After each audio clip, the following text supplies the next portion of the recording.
Hello, PAX East, and hello, Warriors of Light! Thank you for coming. We're so excited to see you. It's been a jam-packed week. We had patch 6.58 drop earlier, and we also had our official launch on Xbox Series X and Series S. We hope you've been treating all of our new sprouts as kindly as you can, and maybe have been picked up some extra poetics as you've been queuing with them. That said, we have a lot of fun news coming, so without further ado, I'd like to introduce to the stage the producer and director of Final Fantasy XIV, Naoki Yoshida!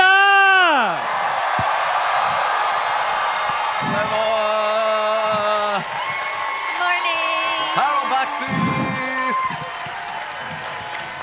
Thank you for coming today, and thank you for watching our live stream. My name is Naoki Yoshida, producer and director of Final Fantasy XIV.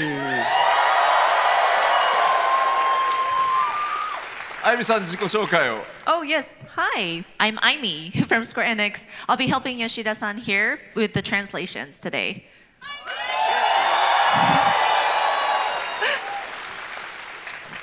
But 皆さん本当にたくさんお集まりいただいてありがとうございます。 But yeah, thank you guys so much for coming to today's panel. Lots of you out here. ファンフェスみたい。 It's like Fan Fest again.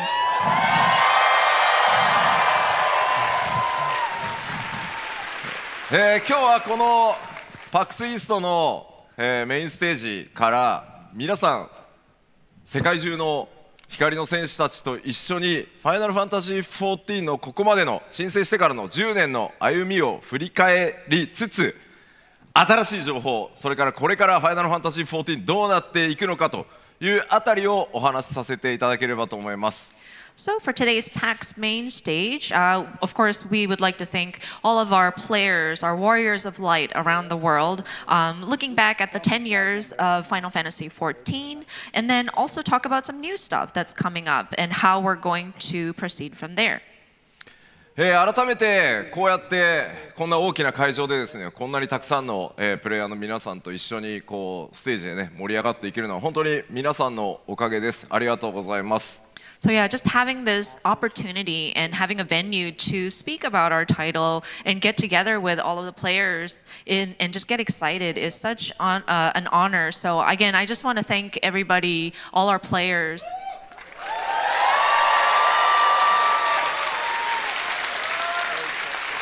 ではちょっと2013年の ARR、Realm Reborn のリリースからここまで、累計アカウント数がどう変遷してきたかちょっと振り返ってみたいと思います。 Okay, so I'd like to take a look at our trajectory since 2013's release of A Realm Reborn and the registered number of accounts. Realm Reborn リリースしてから400万人、そして1000万人、1800万人こうどんどん増えていきました。 So as you can see, we've seen an increase from 4 million to 10 million to 18 million. ちょっと正直信じられない数字まで、皆さんのおかげでこうバックアップねしてもらったかなと思ってます。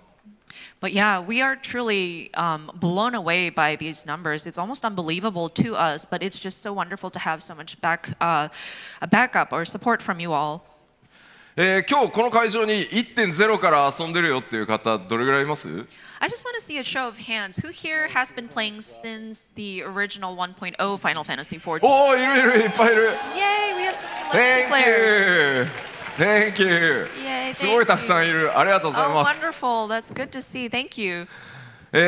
まあかなりね厳しい 1.0 のローンチでしたけど、本当にここまで信じてプレーをしてくださって改めてありがとうございます。 Yeah, we did start out really rough with the original 1.0 version, but I'm so glad that you believed in us and you continued to stick with us. So thank you again. ではここからはちょっと各エクスパンションごとにどんな内容だったか皆さんと一緒に振り返っていきたいと思います。 So from here, I'd like to talk about the different expansions that were released and what we went through with each one. まず最初Realm Reborn ファイナルファンタジー14の立て直しからですね。 So first is A Realm Reborn when we sort of rebuilt Final Fantasy XIV. 覚えてる方たくさんいると思うんですけど、発売したのはいいんですが、非常にサーバートラブル多くてですね、ダイアログあんま見たくないですよね。So when we first rebuilt 14, of course, I'm sure a lot of you may remember, but it's great that we were able to release the game. But with the server troubles and login issues, you know, you see that all too familiar pop-up dialogue. I don't know, I'm sure nobody wants to see that again. ただあれですよね、エンドウォーカーの時あれの3倍ぐらいの数字をね見ましたよね。 That said, those of you who tried to log in at the start of Endwalker, I'm sure the numbers in that error dialogue was much higher, maybe 3 times the number. 7.0 は多分サーバーたくさん増やしたんで大丈夫だと、信じております。 But with Dawntrail, we have increased the number of servers, so I'm hoping, fingers crossed, that this dialogue won't pop up for you guys.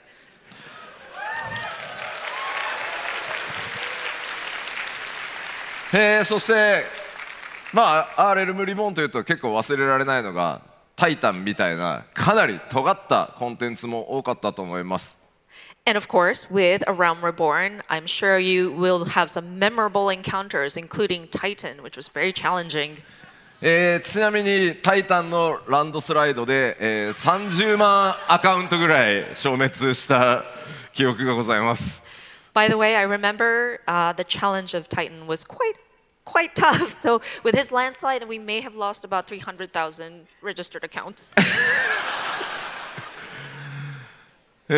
まああとはあれですね、覚えてます？ダークライトシリーズ、あれが最強装備でしたね。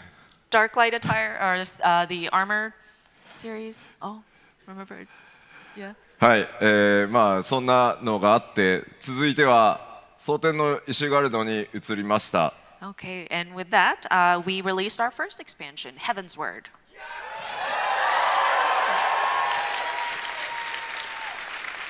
なんといっても蒼天のイシュガルドから、レイドには難易度のねノーマルとこうハードみたいなものが入って、まあいよいよコンテンツを少しずつこう多層化していくみたいなタイミングがスタートしました。 So with a Heavensward, we tried to look at the difficulty level of the different battles, encounters, dungeons. So with the raids, we incorporated the normal and savage tiers. ただ我々にとっても非常に学びの多いエクスパンションで、プレイヤーの皆さんからの ARR のフィードバックでちょっとレイド簡単なんじゃないかなっていうフィードバックをたくさんいただいていました。 So Heavensward was a lot of learning for us. We received a lot of feedback after the release of A Realm Reborn, and some of it was, oh, isn't the raid just a little too easy to get through? 我々よし分かった、じゃあ難しくするかと。 And so we were like, okay, fine, we get it. It was a little bit easy. そしたらですね、やりすぎだと。Too much! って。 So we adjusted it. We adjusted the difficulty level, and now everybody was saying, no, it's too hard. You did it too far. まあそこからねコンテンツやジョブのメカニクスいろいろ皆さんのねフィードバックをいただいてこうアジャストを始めていったというタイミングでもあります。 But with the feedback received, that is when we reviewed the job mechanics again and the different abilities that were available and made adjustments accordingly. そしてなんといっても、1.0 から僕、担当するようになってなんとか開催したいと思っていたファンフェスが、開催できるようになった年でもありました。 And of course, we were able to hold our very first fan festival this year. さあこの1回目のラスベガスのファンフェス行ったよっていう方います？ By the way, with the first fan festival, did any of you attend the very first Las Vegas fan festival? May I see a show of hands? Thanks. Oh. いろいろありがとうございます。Oh, Thank you. Thank you. 僕が一生で最も緊張した基調講演でした。 This was the keynote presentation where I was the most nervous. そして続いてストーンブラッドへ、時代が移っていきます。 Next, we released the Stormblood expansion. まあここは本当にたくさんのフィードバックをいただいて、まあ、ジョブのメカニクス、それからバトルコンテンツのメカニクスというところもかなり、発展、試行錯誤が続いていったタイミングでもあります。And of course, we continue to receive feedback, and we were able to look to that to adjust the different job mechanics as well as the battle mechanics. それと同時にコンテンツに関しても、今なおたくさんの方に遊んでいただいている、例えばエウレカとか、多人数の大規模コンテンツを実装していったり、いろんなチャレンジ、まあ、野間式麻雀もそうですね、コンテンツが縦にばっかりじゃなくて横にこう広がっていくタイミングにもなりました。And of course, we try to diversify our content as well, including large-scale multiplayer content like Eureka. I think some of you are still enjoying that content. Domain Mahjong is another thing. So not only did we sort of expand on the difficulty, now we're going for the breadth of content. ちなみに当時エウレカのアップデートをプロデュースされたライブでやるたびに、チャットにはですね、皆さんのこうズズズズズズっていうのが出て、ノーモアエウレカって書かれたんですよね。You know, and when we were talking about Eureka back at the time in like a live letter, and we looked at the chat, and a lot of people were going ZZZ, ZZZ, or no more Eureka. まあでもいろんなチャレンジをしてくるからこそコンテンツの広がりっていうのがあるんだというふうに今振り返るとね、そういうふうに思える、拡張だったんじゃないかなと思います。But that said, because we took these risks and took on these challenges, that's why we were able to bring such variety of content. そしてそれを経てシャドーブリンガーズへ続きます。And of course, we released Shadowbringers. 特にですね、ファイナルファンタジー14、MMORPG ではありますが、RPG としてどれだけこう質の高いストーリー、それからバトルの融合というのを、目標にやってきたんですけど、その、集大成に近いところが作れたんじゃないかなと思ってます。And so with this expansion, we kind of focused on the story and the RPG aspect of it and trying to blend together the narrative into some of the combat that you encountered. And we feel that we were able to start reaching that sort of culmination point as of Shadowbringers. 皆さんのおかげでですね、本当RPG としても、随分大きく成長させていただけたというふうに感じています。And I think because of your help, we were able to grow as an RPG as well. でこの辺りからどんどん本当に多くのプレイヤーの皆さんがファイナルファンタジー14に訪れてきてくださることによってプレイヤーの皆さんのニーズっていうのもかなり様々になってきました。まあそこにいろんな形で対応していくという試行錯誤を始めたのもこの時期です。And of course, at this timing, there were more and more players joining Final Fantasy XIV, and we realized that there are different needs for different players, and so that's when we started looking at accommodating for even more variety of content. そしてそれを経てエンドウォーカーへとつながっていきます。And with all that, it connected into Endwalker. こちらは MMORPG というね終わらない、物語というか終わらない世界ではあるんですが、節目ということで、1回目のストーリーフィナーレを目指すという形で皆さんに本当に物語と体験をお届けしてまいりました。And of course, with Final Fantasy XIV, we are an MMORPG, which doesn't technically end per se, but we tried to bring a sort of finale to a story arc at this time.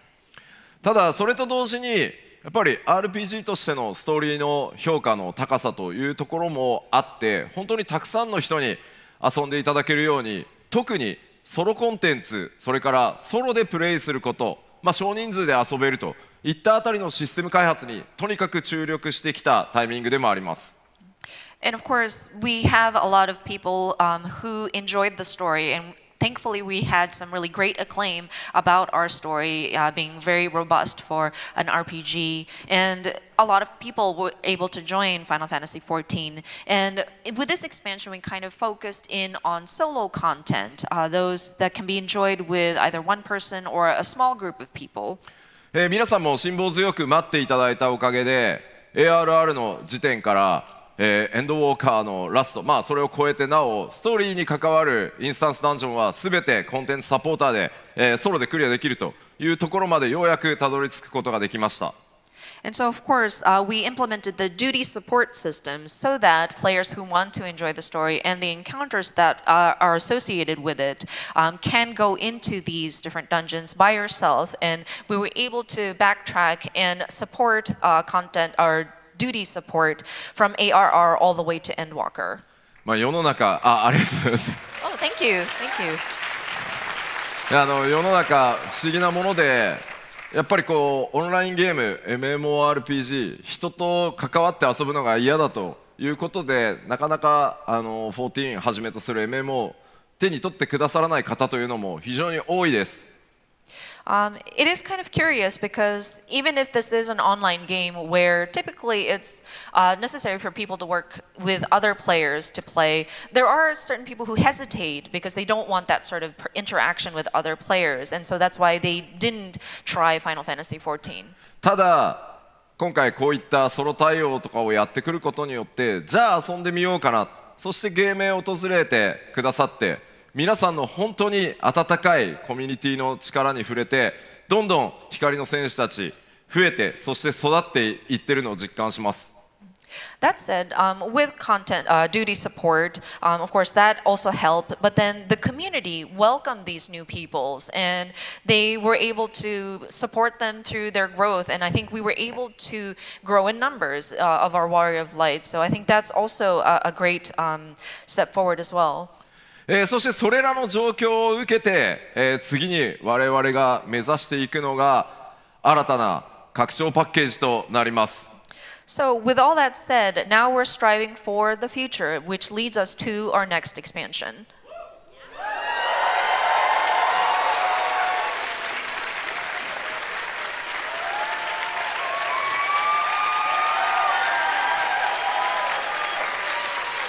さあこちらファイナルファンタジー14としては 7.0 と呼んでます。So on the Final Fantasy XIV team internally, we call this 7.0. サマー2024って書いてあるね。We say summer 2024 release. おい、リリースデートまだ出ないのか。And I know people are saying, well, when are we going to find out about the release date?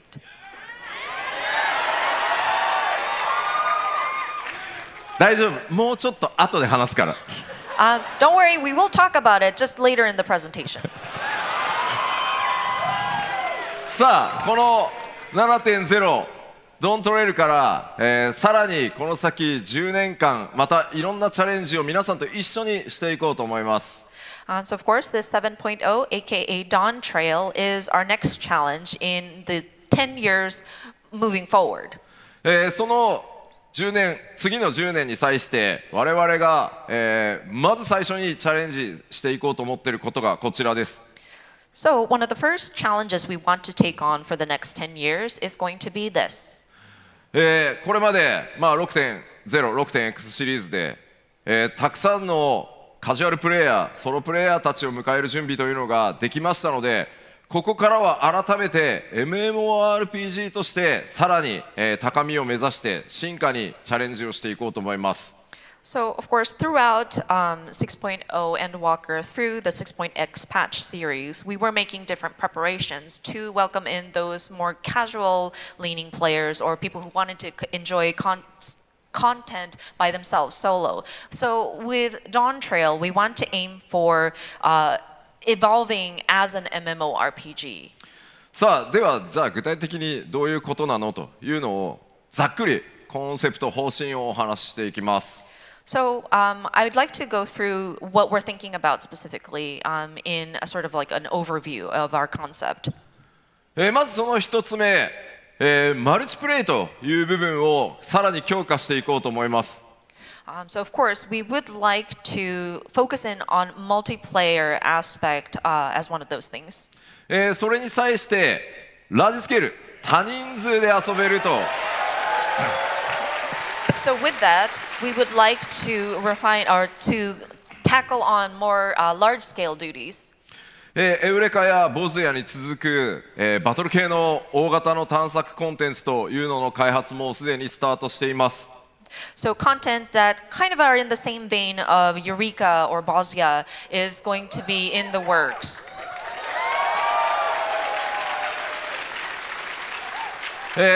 この辺りもちろんまだ公表してないコンテンツというのも開発、スタートしてたりはするんですが、とにかくファイナルファンタジー14というゲーム、たくさんの、価値観のプレイヤーに遊んでいただけているその力を今回 7.0 以降 7.1、7.2 でこうみんなで遊ぶということをさらに突き詰めていけたらなと思ってます。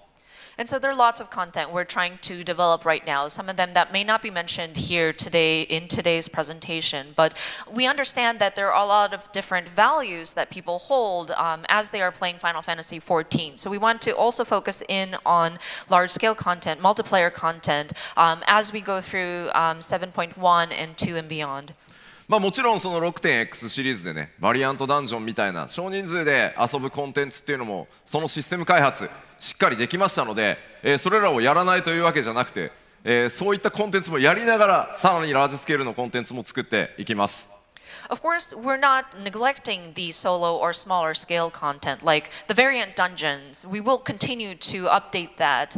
And so it's going to be more in parallel. We're going to have the smaller scale content versus the large participating content as well. そしてもう一つ重要なポイントがこちらです。And another important element that I want to cover is this. 遊びごたえの強化というのにちょっと改めて意識的に取り組んでいきたいなと思ってます。So of course, a more fulfilling gaming experience is how we worded it, but we want to kind of focus in on this as well. 例えば、本当に世界中たくさんのプレイヤーの方のフィードバックから、我々じゃあこの遊びごたえって何かっていうと、ボスのターゲットサークルがやけくそにでかくなっていったりとか。So, for example, this is one of the many feedback that we have received that kind of relates to that fulfilling gaming experience. For example, the target circle of your enemy, the hitbox, is ridiculously large at this point. あとギミックの内容に関してもちょっと似たようなものが増えてきて、実際にプレイしていてもちょっとまたこのパターンなのかとか、もちろん経験が積みやすいから楽ではあるんですけど、実際にちょっと自分でプレイしてても眠くなってくるなっていうのがあったりしてます今。And in terms of battle mechanics, they tend to be very similar content to content. And some people might feel that it's very repetitive, feels like a pattern almost. And of course, it might help if you are trying to build your gameplay experience and try to get a hang of it. But for some players, me included, I kind of get sleepy because it kind of gets routine and mundane. 僕はあんまりゲームしながら寝落ちすることないんですけど、ちょっと疲れてると眠くなってきたなってなるんで、もうちょっとエキサイトメントを高めていきたいと思います。You know, we rarely fall asleep when we're playing games if we're really into it, but then sometimes when I get too tired, it's like, oh, okay, I'm gonna... So I'm trying to see if I can spice it up a little, bring the excitement back. さあ、ここで注意点です。That said, I do want to advise you. こういう話をすると、やばい、吉田また難易度を上げようとしてるって思う方たくさんいらっしゃいます。When I talk about something like this, I know some people might get a knee-jerk reaction of, oh no, Yoshida is going to make everything difficult again.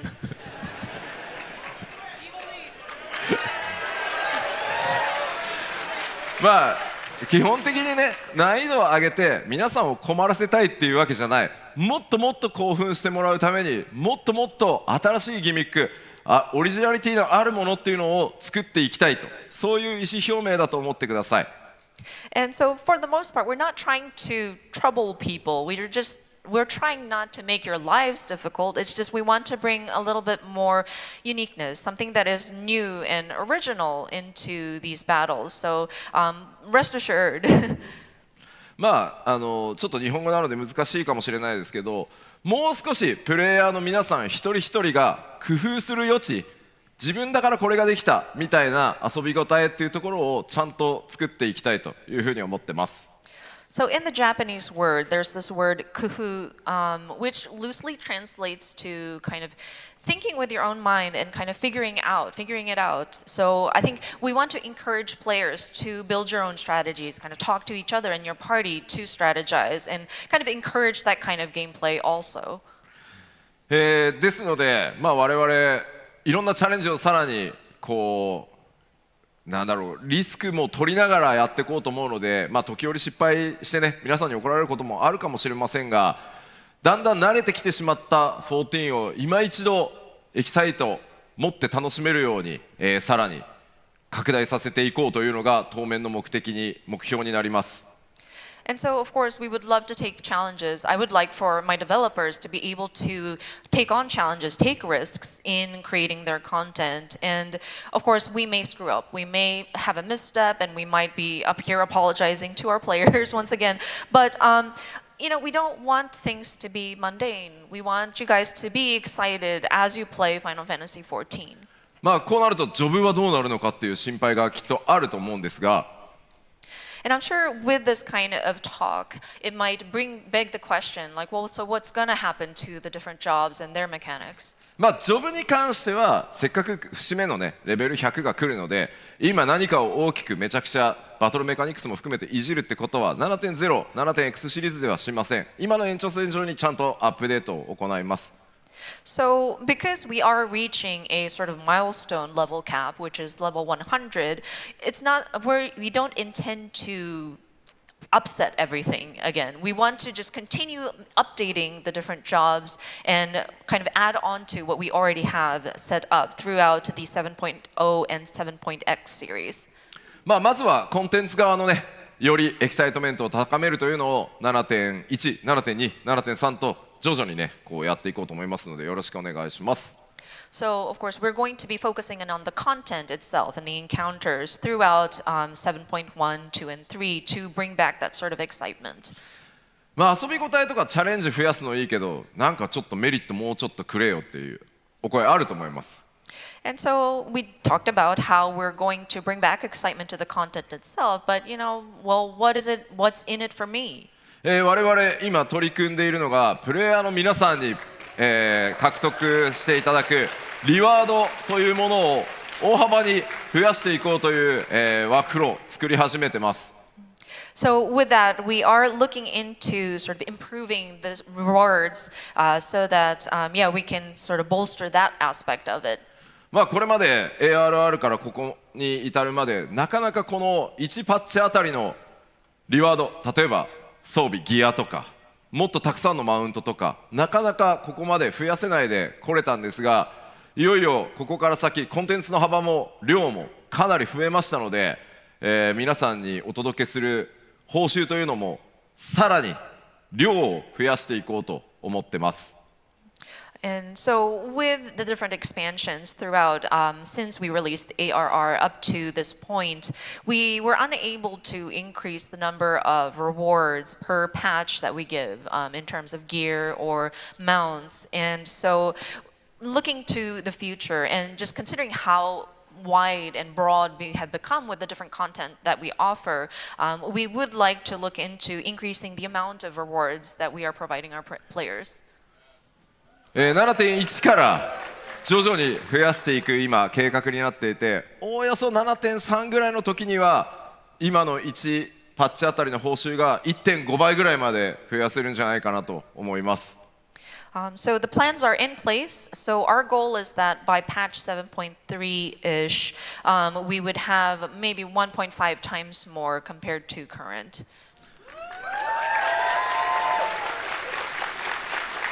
たくさんの皆さんから、たくさんね利益もいただいてますので、さらに還元してとにかく皆さんと一緒にさらに14盛り上げていこうと思いますので、どうぞよろしくお願いします。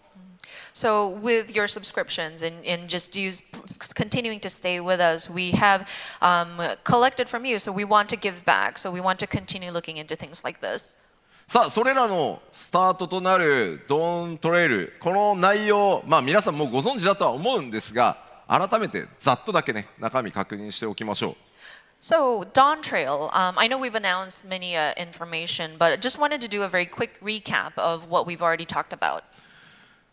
新しいジョブ、バイパーとピクトマンサー実装されますね。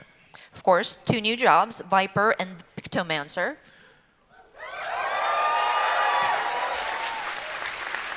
レベルキャップもついにレベル100に到達、節目になりますね。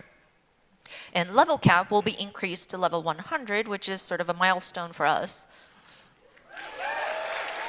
ただそろそろ我々 8.0 のことも考えなきゃいけないので、110にするのか120にするのか150にするのか、一旦全部50に戻そうか、いろんなことを話し合い始めてます。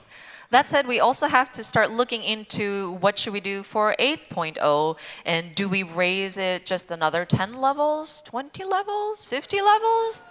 Or do we just reset everything and go back to 50?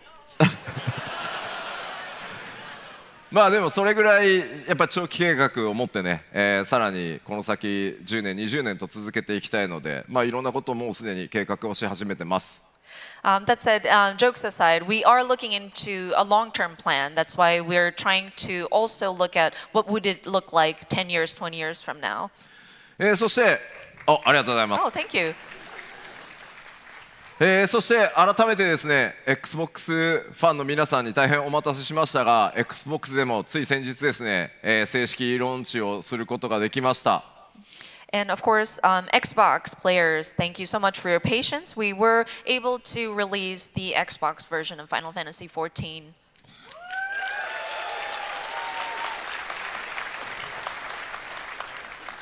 さらに、当然新しいエリア多数ありますし、新しい敵も多数出てきます。そして多数のダンジョン、新しいものを用意されてます。And of course, we can't forget the new areas, new threats, new dungeons we have prepared for you. 当然新しいレイドも始まりますし、先ほどお話ししたように、プレイヤーみんなで遊ぶというコンセプトで、さらにね、コスモエクスプローラー、ちょっと惑星をね、皆さんで開拓、探索してもらうみたいなコンテンツ、いよいよかなり仕様も固まって、制作がスタートできそうな状態になってます。And so, of course, we have the new raid that's going to be coming. And then as for the large-scale content where everybody can participate would be the Cosmic Explorer, where you're on a planet trying to explore and develop. So I think we have our systems kind of drafted in place, and so we are getting ready for production on that.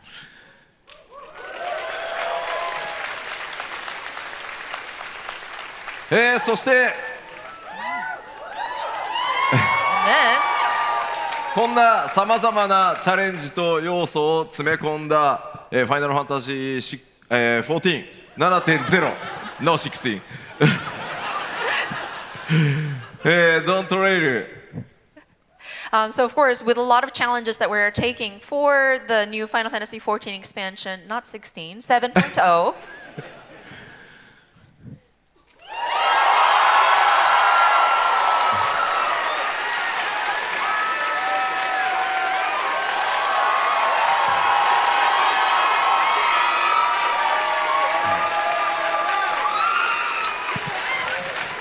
大変長らくお待たせいたしましたが、ファイナルファンタジー14、ドントレイル6月28日アーリーアクセススタート、そして7月2日正式発売という形で、今最終調整を、最後のね開発の追い込みをやっているところです。So thank you so much for your patience. I know we waited for a long time to announce this, but we are happy to say that we are planning to start early access on June 28th and official release on July 2nd, and we're making our final adjustments on those.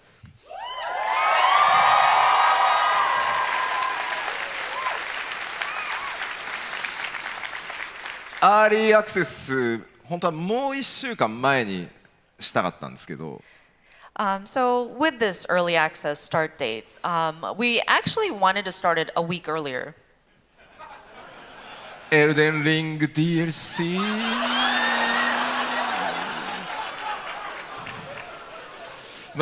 皆さんもエルデンリングのね DLC やりたいでしょうから、We figured everybody would be interested in playing the Elden Ring DLC. その代わり1週間です。 I'll give you 1 week.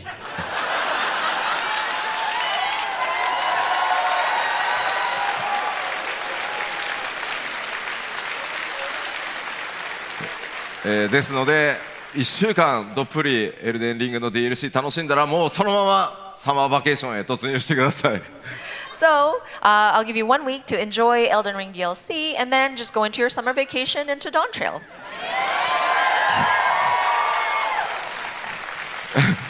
言っときますけど決して僕がやりたいからずらしたわけじゃないですからね。 Just want to make it clear, it's not because I want to play Elden Ring DLC and then play Dawntrail. いやもちろん楽しみですけど。 Although I am looking forward to it.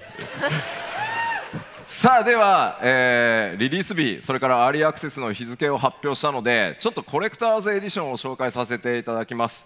So, because we have discussed the release date, I would like to touch upon the collector's edition. So, if we could have the, we want to show the content of what the physical collector's edition entails.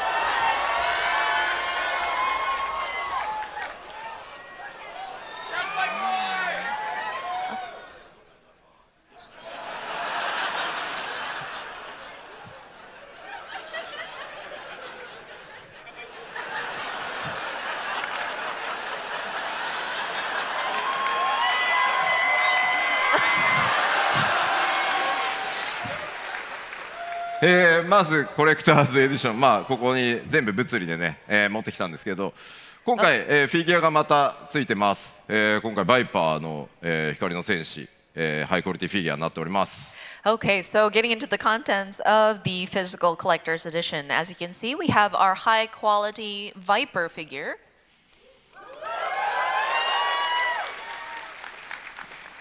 そして冒険には欠かせない今回、新たなファイナルファンタジー14のマップですね。 Yes, we can't forget our map of the realm. そしてちょっと待ってくださいね。 Hold on, let me neatly put this away. そして、光の戦士たちが冒険でね使ってる愛用の機構録を今回ね物理アイテムとして作ってみました。 Okay, next is the unending journey as a journal form. Sorry. でこちらね当然中身皆さんで埋めてってください。 So of course, it is literally a journal, so you can note down your adventures in this book.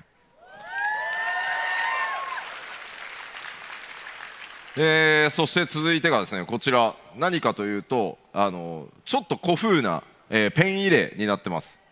And so this, it's actually sort of like a vintage-looking pen case. かなりこだわってね作りましたので、冒険者感というのを大事にしながら作ってます。 But yeah, we were really meticulous about the design of this pen case, kind of replicating that feeling of an adventurer taking his sort of writing utensils and storing it into this kind of envelope. で、こう巻いてですよ。 You can roll it up 巻いてですよ。 and roll it up. これでこう。 And it has a string that you can close it with. なのでペンだけじゃなくてねいろんなもの収納してねこうバッグに持ち運びやすいように、なってます。 So of course, you can utilize this for not just pens, but any sort of stick-like objects to put in there. そしてちょっと待ってくださいね手袋した方がいい Actually, か this な。 one we might want to wear gloves, or do we? もちろんこの天野先生のね最新書き下ろしのドントレールのとこの特装ボックスついてきます。 Of course, we haven't forgotten the decorative art box featuring the wonderful artwork of Mr. Yoshitaka Amano.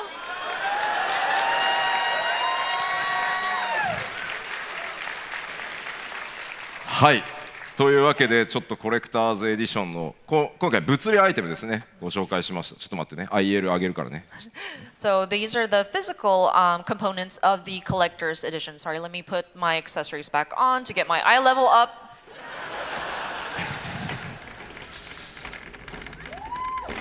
Okay. さあじゃあまあコレクターズエディションがねこんな感じになってます。 This is our collector's edition physical items. まあ今紹介した内容一覧になっておりますので、ぜひさあコレクターズエディション物理どうしようかなと悩んでいただければと思います。 So, and this is a list of the physical items that will be included in the collector's edition. If you could, please consider pre-ordering this. But yeah, your consideration would be definitely appreciated. ありがとうございます。お、ちょっと聞いてみようかな。ちなみに ARR から全部のコレクターズエディション持ってるぞっていう方いらっしゃいますか？ Just out of curiosity, who here has collected all of the collector's editions since ARR? すごーい、ありがとうございます。 Oh my gosh. Thanks が欲しい。面白いのがね、スクエニのスタッフも手を挙げてるのがちょっと面白い。 I just noticed that some of our Square Enix staff also raised their hands, which is very interesting. 個人的に買ってくれてありがとうね。 Thank you so much for your purchase. さあここまでちょっと物理、アイテムの紹介をしましたので、ここからは、デジタルのコレクターズエディションのアイテムをご紹介したいと思います。 Okay, so we went over the physical items in the collector's edition. Next, I would like to talk about the digital items. その前にそれに関係する動画をちょっと短いですけどご覧いただこうと思います。 So in relation to that, we brought a short video to show you. Please roll video.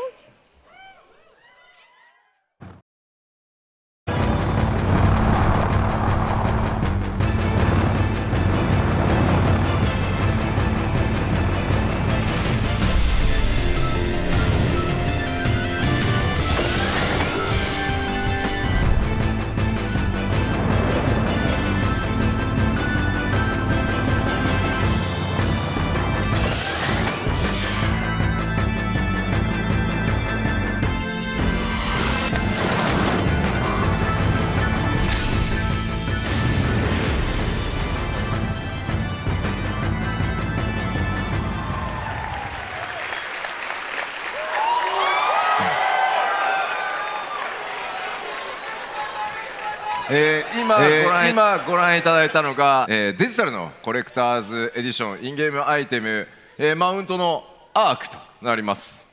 So yeah, the video that you've seen, it's pretty self-explanatory, but one of the digital items that you can receive in the collector's edition is the Arc mount. そしてその後で歓声上がったのはきっとガーネットのミニオンがついてくるからかなと思います。 And then I'm sure people had cheered for that Garnet minion too. そして武器の方は、新しく追加となるピクトマンサーの、武器である筆、そのチョコボの筆と、もう筆すでに用意してくれてる人いる。So of course, with the Pictomancer being implemented, the glam weapon is going to be the Chocobo's brush. And I see in the audience somebody already has a Pictomancer brush. すごい。 That's もう amazing. 完璧にクルルさんになって。 Oh, it's Cryo. Oh, thank you. Perfect. こちらがデジタルアイテムのコレクターズエディションですので、ちょっとここで SKU の説明だけ簡単にしておきます。So again, these are the digital items, but we do have a kind of complex sort of SKUs lineup. So allow me to explain. 基本的にはエンドウォーカーと同じなんですが、ちょっとおさらいしておきましょう。So the setup is just like our last expansion, Endwalker, but just wanted to go over this really quickly. まず Windows それから Mac、Steam を除く Windows と Mac 版でプレイされている方で、コレクターズエディションを買うぞという方は、一番上のコレクターズエディションを買っていただければゲームもついてくるし、さっきご紹介した物理アイテムもついてくるし、今ご紹介したインゲームアイテムもついてきます。So if you are playing on a Windows or Mac, not Steam, I'm sorry, but that would be the top row where you see that collector's edition. This is the whole bundle where the game, the expansion, the physical goods, and the in-game items come in one package. そしてプレイステーション4、プレイステーション5、Xbox、そして Steam でプレイされている方で、さっきご紹介した物理の、コレクターズ購入されたい方はグッズだけのボックスというのがあるので、それとこの下にあるデジタルコレクターズエディションを購入していただければどっちも手に入るようになってます。So if you are playing on a PS4, PS5, Xbox Series X or S, or Steam, so we have the physical items packaged by themselves as a collector's box, and then the digital items would be bundled into the digital collector's edition. そしてもういいんだと、物理はいいんだと、マウントアークを早くよこせという方はこのデジタルコレクターズエディションを買っていただければ大丈夫です。And if you just want the digital items, you don't care about the physical items, just give me the Arc mount, then you can go for the digital collector's edition. そして最後、スタンダードエディション、何もついてこないノーマルのパッケージです。And then finally, we have our standard edition. This is just the expansion. 多分この会場にいる方と配信をご覧の皆様にはスタンダードエディションは多分関係ないです。And so, for those people who are enthused about our collector's edition, I think the standard edition will not really pertain to you. さあというわけで、ちょっとね複雑に SKU になっていますが、これら改めて、ウェブサイトの方でも詳細説明されますので、ご確認いただければと思います。So yeah, I understand it's a bit complicated, so we will be having a website set up so that it explains the different lineups. So if you wanted to get more details, we encourage you to look at that page. あと1個注意点ですが、ファイナルファンタジー14はエンドウォーカーからもう一切物理パッケージを作っていないので、お店に行ってもドントレール売ってないのでご注意ください。And another point of caution, and you may be familiar with this, since Endwalker, we have not produced a physical disc version of the game or the expansion itself. So please be warned, if you go into like a game retailer, you will not find the standard edition disc there anymore. It's all digital download only. はい、忘れないようにしておいてください。Okay. では 7.0、グラフィックスのアップデートを行うということで、特に皆さんの環境、アップグレードというかね、必須動作環境等々変わってますので、改めてちょっとご紹介させてください。So of course, with the different updates that we're making, including the graphical update, I'm afraid we will have to adjust the system requirements for your platform. これまでにお話ししてきた部分とちょっと1箇所だけ変更をさせていただけると助かります。Which is the singular point on this chart of system requirements. Windows の環境で CPU、必須動作環境の中に Intel Core i7 の6700というふうに表記させていただいてたんですが、ここを7700にちょっと変更させてください。So originally on the Windows platform, the minimum system requirements indicated Intel Core i7 6700 series or higher. We are going to be bumping it up to require the 7700 series. なぜかというと、この6700という CPU と特定のグラフィックスボードの組み合わせの時、極端にパフォーマンスが落ちるっていう非常にそのグラフィックスカードと CPU の相性の悪さみたいなのが発見されたので、あともう一つ6700が、昨年で Windows のサポートが終了するっていうのが発表されたこともあって、この先10年さらにということを考えるんであれば7700とさせていただいた方が、分かりやすいのかなというふうになってます。おそらく皆さん大丈夫だと思うので、ここだけご注意ください。So there are a couple of reasons why we had to bump this up. One is because with some combinations, the CPU and the graphics board seems to have seen issues in performance. So that's one reason. And then it seems there was an announcement that the 6700 will no longer be supported on the Windows platform. And it was announced last year that that support was ending. So we figured that it was better to bump it up so that we'll have a supported CPU. So I'm hoping that everybody is okay on their machines, but just in case, you might want to double check your CPU. そしてすごいちょっと重要なんですけど、HDD ハードディスクの容量はできるだけたくさん開けといてください。And another thing, the HDD available disk space. I hope you are able to secure enough space for the game to be downloaded onto your machine. 今回グラフィックスアップデートによって非常に高解度のテクスチャーとかがこれまでにリリースしてきたアイテム全部にどんどんかかっていくので、ちょっとパッチサイズ、ゲームサイズ非常に大きくなりますので、ぜひご注意ください。With the graphical updates, a lot of high-res materials will need to be downloaded into the game, and so the patch size, the expansion size, will be quite big. So please be advised. そしてお待たせしました、こちらが Mac 版の、必要動作環境となっております。 Mac でプレイされている方もですね、ぜひこちら、ウェブサイトの方にもしっかり載せますのでご確認いただければと思います。And of course, for those of you who play on the Mac platform, we have updated the requirements on that as well. Again, we will have a website available to reference for these different details of your machine specs. はい、では、発売日もアーリーアクセスも発表したので、じゃあプレオーダーいつからだというお話をさせていただきます。Okay, so we announced the early access and release dates, so let's go into pre-ordering the expansion. まずは当然プリオーダーしたら何がもらえるのかからいきます。And of course, we'd like to talk about the bonus items that you will receive when you pre-order.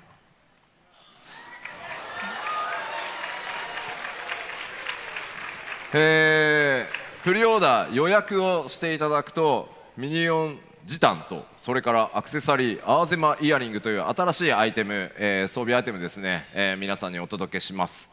So, of course, when you pre-order, these are the in-game items that you would receive: a Zidane minion and then an Azuma earring.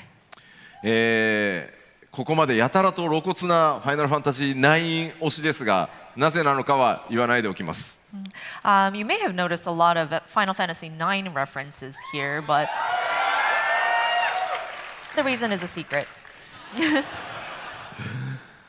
こちらのアーゼマイヤリングに関しては、レベル90まで、モンスターを倒した時の討伐経験値が 30% アップしますし、プレイヤーのジョブのレベル、クラスのレベルが上がれば性能も自動的に上がっていくという、アイテムになっていますので、レベリングに非常に最適になってます。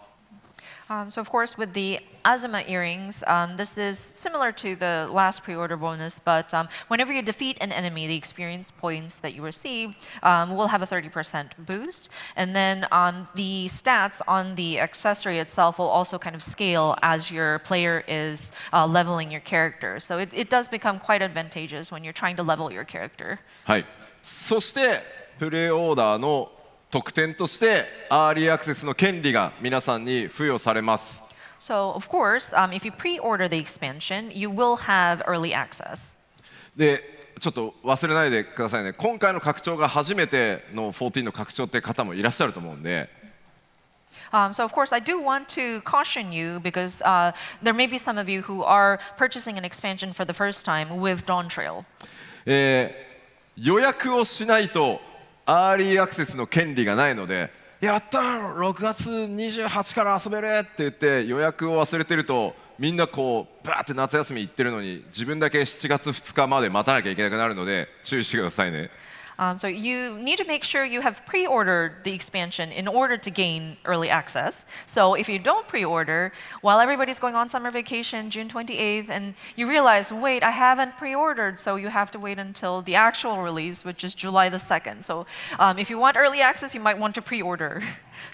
では、プレオーダー、その予約開始日に関してですが、来週スタートします。And so pre-orders will begin next week.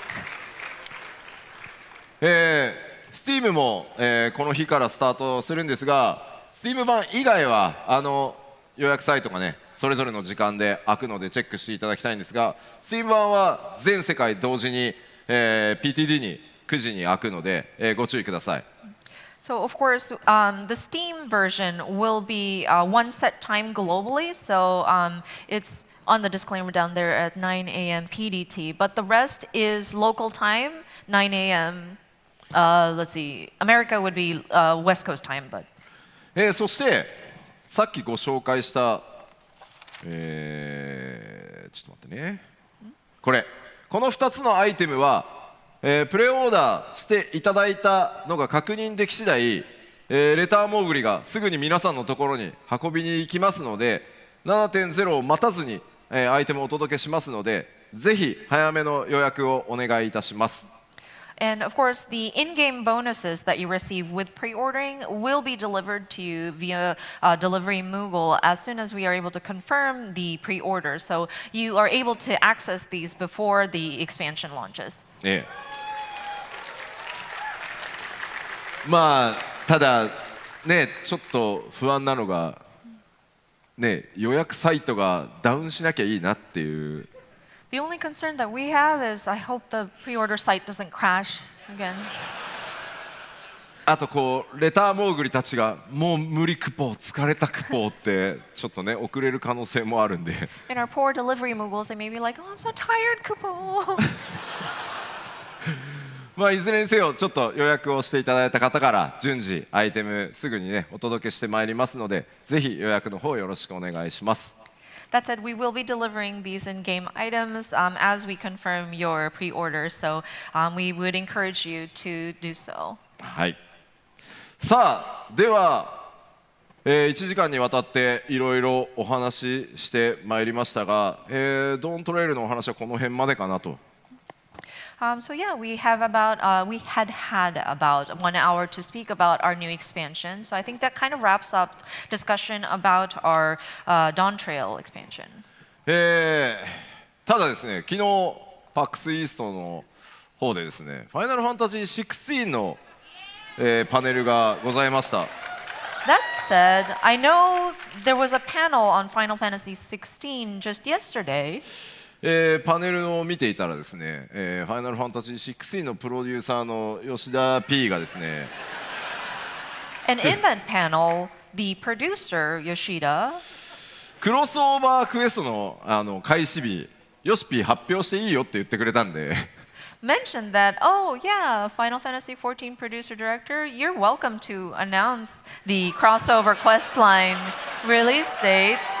というわけで7月2日からスタートさせていただきます。 So that April 2nd is going to be the date that the crossover quest line will become available.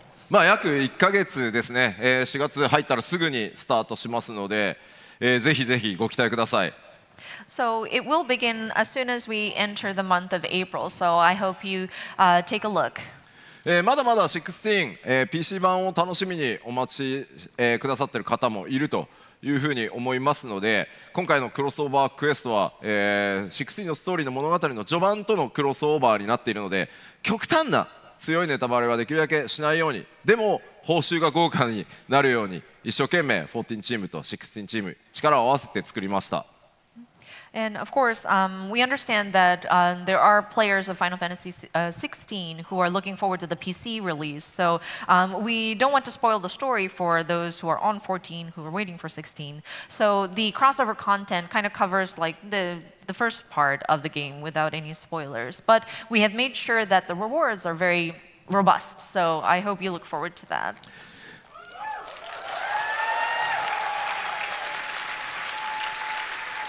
ようやく本当長く引っ張りましたが、実装日お知らせできたので、各言語ウェブサイトで特設ページ開いていくと思います。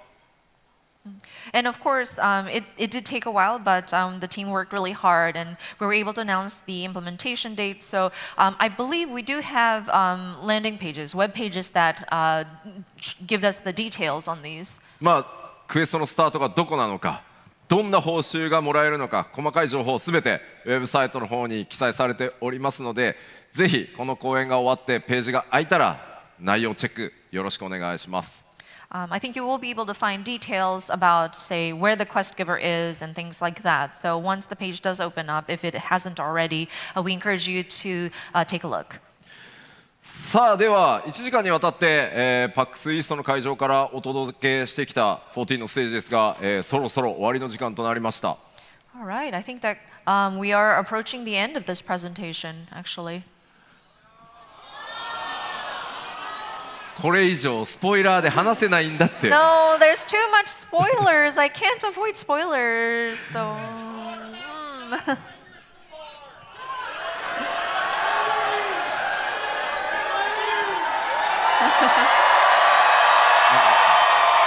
ごめんごめん No. 歓声しか聞こえない I'm なん sorry. I only heard the cheers. I was curious to know what that guy was saying.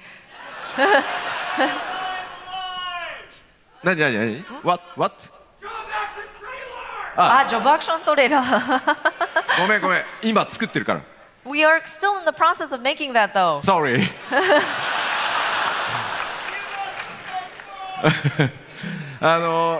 まあいよいよ今日発売日、アーリーアクセス発表できたので、5月上旬からは世界中を回ったメディアツアー始まるので、そこから多数の情報もちろん出ていきます。So yeah, today was the announcement for the release timing, and so we will be conducting a media tour towards the beginning of May-ish, and we do plan on revealing more information in the lead up to Dawntrail. そして4月には、久しぶりにはなりますがプロデューサーレターライブも行っていよいよグラフィックスアップデートの内容を実機Dawntrailのクライアントを使いながら細かいところかなり説明していこうと思います。And of course, in April, we plan to do another letter from the producer live to talk about the graphical updates, utilizing actual in-game, using in-game. もう本当に今開発佳境に入っているので正直僕このPAXイーストの会場の隣のホテルでジョブのチェックしてたりするんで。But yeah, the team is working really hard, and I think we're reaching the peak of our development production. And I actually am also reviewing the materials that come up and in my hotel room. なのでそれぐらい一生懸命作ってますんでもうちょっとお待ちください。So the team is working really hard, so just a little bit more of your patience would be definitely appreciated.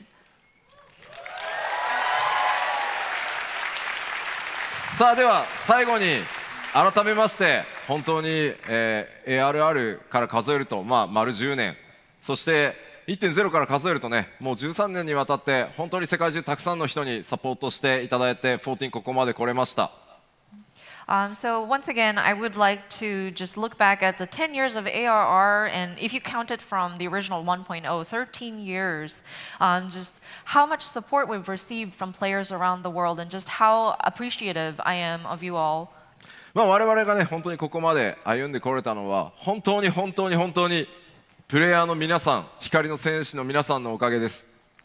And the reason why we were able to get this far in our journey is just truly because of the players, our warriors of light. ぜひですね、これから今日お話ししたように、さらにこの先10年、20年、僕がちょっと死んじゃって機会になるかもしれないですけど、そうなったとしても14続けていけるように、皆さんと一緒に引き続き歩いていきたいと思います。But yeah, we will continue to strive forward, aiming for the next 10, 20 years, to the day I die, basically, to bring you Final Fantasy XIV. ありがとうございました。Thank you!